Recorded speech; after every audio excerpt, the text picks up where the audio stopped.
itu keahliannya sendiri dalam tenaga kerja tersebut yang sudah memiliki keahlian tentunya sesuai dalam pekerjaannya nantinya. Dan jumlah tenaga kerja itu juga diperlukan nanti ketika pembangunan tersebut. Nah, pembangunan gedung kampus ITK ini meliputi sekiranya harus ada engineer, teknisi, pembantu teknisi, dan tenaga kerja. Selanjutnya, nah di sini jadi ada tahap di konstruksi, tahap pembangunan. Jadi di sini ada penyediaan, pengoperasian basecamp dan aktivitas tenaga kerja, mobilisasi peralatan dan material, penyiapan lahan, pekerjaan fondasi, pembangunan gedung ITK, pembangunan sapras, mobilisasi peralatan dan pekerjaan struktur, plumbing dan ME, pekerjaan landscaping dan finishing, demobilisasi peralatan dan sisa material. Lalu yang terakhir ada demobilisasi tenaga kerja. Nah, jadi di sini saya akan menjelaskan satu-satu. Dari yang pertama tadi ialah penyediaan pengoperasian basecamp dan aktivitas dari tenaga kerja. Jadi ini kegiatan yang ya sebelumnya aja kan Sa? Ya. Nah, jadi ini kegiatan penyediaan dan pengoperasian basecamp itu maksudnya ialah penyediaan fasilitas untuk kantor selama kegiatan konstruksi atau pembangunan. Jadi dan tentunya juga ada penyiapan material, peralatan, serta tempat tinggal karyawan termasuk penyediaan sarana air bersih dan sanitasi atau yang biasa kita sebut dengan MCK akan ditempatkan di lokasi sedekat mungkin dengan lokasi kegiatan. Jadi ini untuk keperluan dari tenaga kerja tersebut. Nah, selanjutnya ini yang kedua itu ada mobilisasi peralatan dan material.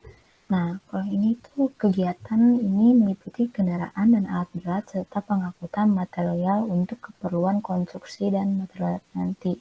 Ini kegiatan yang dibutuhkan untuk pembangunan dari gedung ITK nanti. Nah, selanjutnya penyiapan lahan ini seperti kita nanti akan melakukan kegiatan penyiapan lahan yang akan lahan mana yang sekiranya akan dilakukan pembangunan gedung lebih nanti. Jadi nanti lahannya disiapkan terlebih dahulu. Lalu di sini ada pekerjaan fondasi. Nah, kegiatan fondasi gedung ini untuk pembangunan kampus Institut Negeri Kalimantan ini adalah pekerjaan fondasi yang dimana untuk membuat fondasi dari tiang pancang dan ini harus ada perhitungannya dulu. Lalu selanjutnya di sini ada pembangunan gedung ITK. Nah, ini kegiatan yang meliputi struktur yang terdiri dari pembangunan gedung kampus yang sudah saya jelaskan sebutnya, yaitu yang tadi terdapat 6 gedung. Ada gedung A, B, C, E, F, dan G yang sudah mempunyai peran dan fungsinya masing-masing di setiap gedung tadi. Lalu di sini ada pembangunan sapras. Nah, seperti yang sudah saya sebutkan, jadi kegiatan pembangunan sapras ini meliputi kegiatan yang mendukung dari sarana dan prasarana itu sendiri, seperti pembangunan masjid, kantin, perpustakaan, aula, toilet, dan sebagainya. Lalu yang selanjutnya di sini ada mobilisasi peralatan dan mobilisasi pekerjaan struktur, plumbing, dan ME. Jadi pekerjaan ini itu antara lain untuk pekerjaan struktur atas, pekerjaan dari instalisasi listrik dan air, pekerjaan air conditioner, pekerjaan plumbing tentunya, dan pekerjaan hydrant system, pekerjaan sistem lampu, pekerjaan smoke detector. Ini pekerjaan yang mempunyai kegiatan-kegiatan dari kegiatan alat berat itu sendiri. Lalu selanjutnya di sini ada pekerjaan landscaping dan finishing. Nah, pekerjaan landscaping dan finishing itu merupakan pekerjaan dari arsitektur. Jadi pengaturan ruang setelah konstruksi, jadi kan setelah pembangunan nih. Nah, bangunan itu setelah selesai akan dibentuk dari interiornya maupun eksteriornya seperti pekerjaan halaman dan lain-lainnya. Lalu selanjutnya di sini ada demobilisasi peralatan dan sisa material. Nah, kalau ini kegiatannya itu setelah konstruksi selesai, nah kan di tiap pembangunan tadi kita ada penggunaan kendaraan alat berat seperti ekskavator dan lain-lain. Nah, kegiatan dan kendaraan-kendaraan ini itu akan dikembalikan ke vendor karena kegiatan pembangunan kan sudah selesai. Nah, selanjutnya di sini ada sisa material dan pembuangan. Jadi dari sisa material ini akan dilakukan pembuangan sisa material dan bangunan ini karena sudah tidak dibutuhkan lagi. Dan yang terakhir itu ada demobilisasi tenaga kerja. Nah, jadi di sini itu kegiatan yang dimana berupa pengurangan tenaga kerja secara bertahap sesuai dengan bobot kegiatan konstruksi tadi. Misalnya kita sudah tidak memerlukan lagi pengerjaan ini, jadi kita lakukan pengurangan terhadap tenaga kerjanya tadi. Ya, selanjutnya.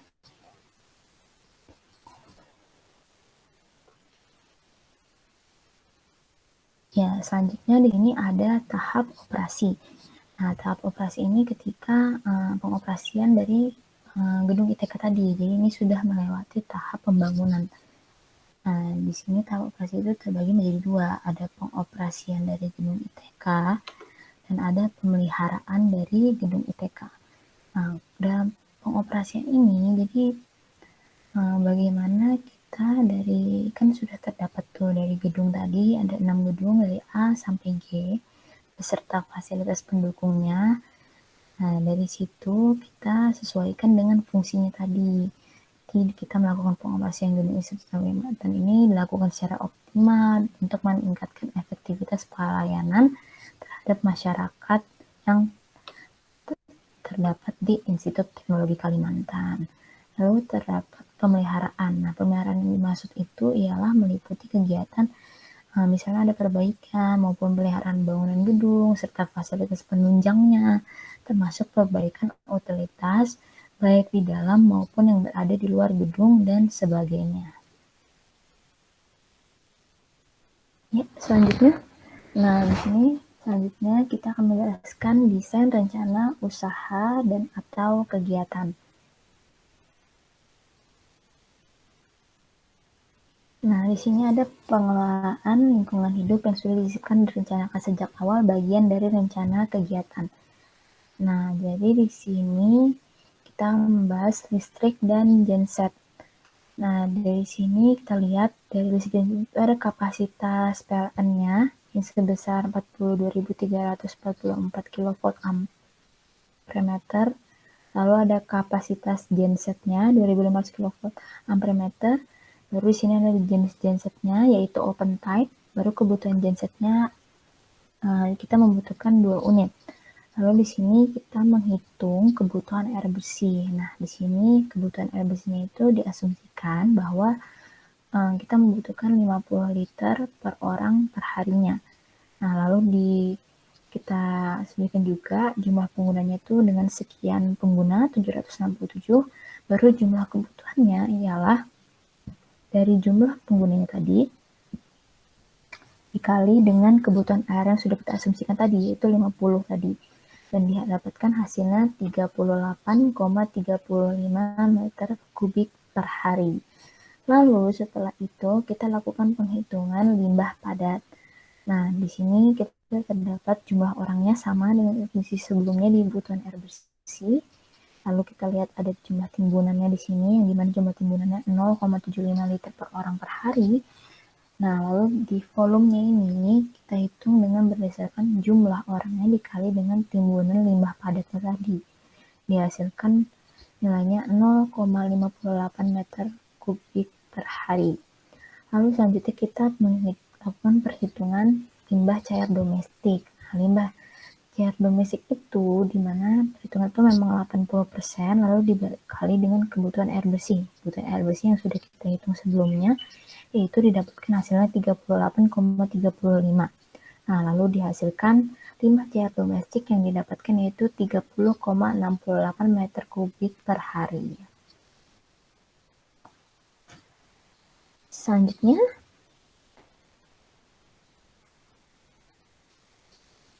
Nah, lalu di sini kita ada sistem drainase. Nah, dari sistem drainase ini kan kita sudah terdapat 6 gedung.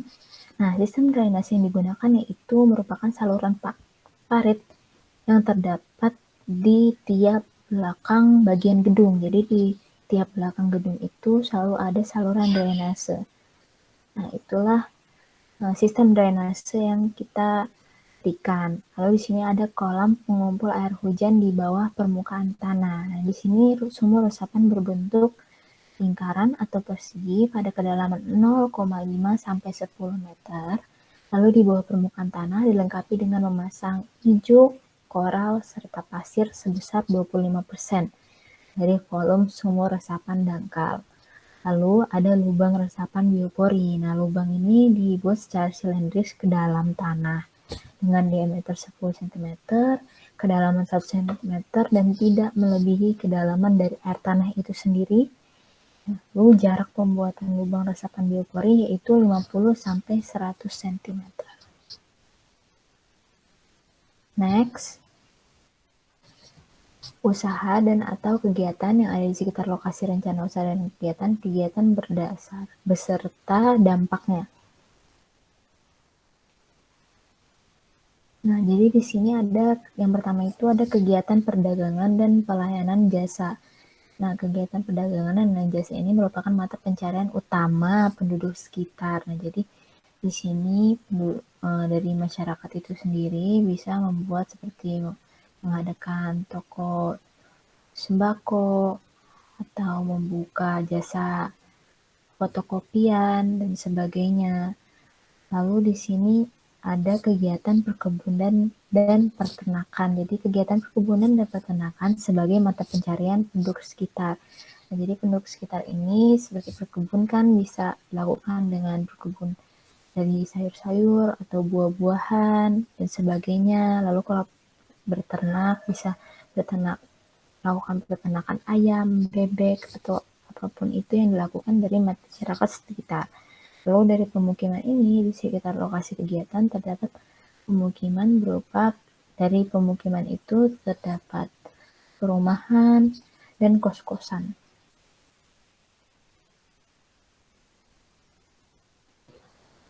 Nah, lalu di sini ada hasil perlibatan masyarakat.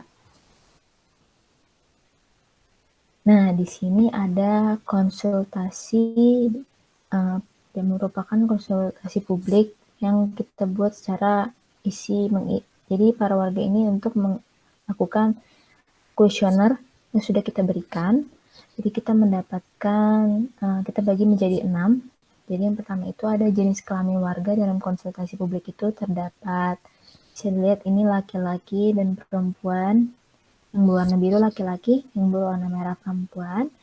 Lalu di sini ada persentase status warga yang memang asli yang berwarna biru, warga asli dari Kelurahan Karangjuang, dan yang merah ini adalah warga pendatang yang tinggal di Karangjuang. Lalu selanjutnya di sini ada dampak negatif masyarakat mengenai pembangunan kampus ITK. Jadi di sini ada beberapa gambar warna, yaitu yang berwarna biru tua terjadinya kebisingan dan peningkatan kadar debu, lalu yang merah terjadinya